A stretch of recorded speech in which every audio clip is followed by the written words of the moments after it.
what do you think the answer to this is? So the question is, what do these four companies have in common? Okay, so the first one is Groupon, which is the marketing and promotions company. There are others in Australia, like Scoopon's still quite big. The next one is Slack. So Slack is like office messaging system. Microsoft Office with Teams now does a lot of what Slack does. And the third one is Uber, which is ride sharing and other services.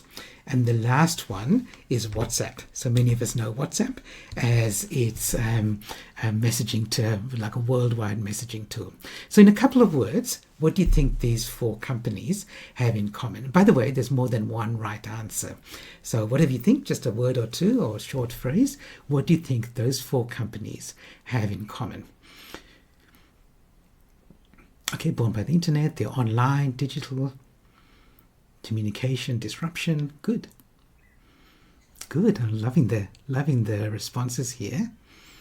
Strong online system. So online seems to be a really big thing, which is true.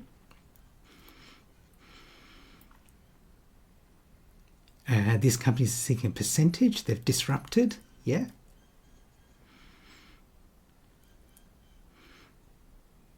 Yeah, minimal overheads, like Uber is the largest taxi service in the world, but they have no vehicles themselves. Okay, good. Thanks, everyone. Really appreciate you sharing that. So all of those answers are true. There's one other thing that's common with all those four companies, and that is that they were founded during the GFC, during the global financial crisis. So you'd think that at a time of crisis, it's a really courageous thing, it's a brave thing to do to start a company. But actually, in some ways, it's easier to start a company because the crisis has done a lot of the disruption for you.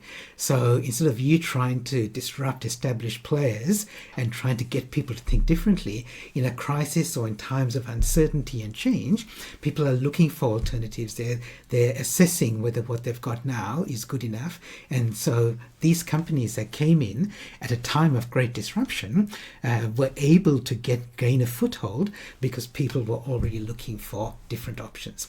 And of course, now we're still going through lots of change and uncertainty. It's not the global financial crisis anymore. It's not COVID. It may be AI, but there are a whole bunch of other things that are happening in the world that mean that the established order is being shaken. And that means that if you are working for one of these established organizations, then you might be a little bit more vulnerable than you would be otherwise, which is again why it's really important for us to understand what's coming up in the future.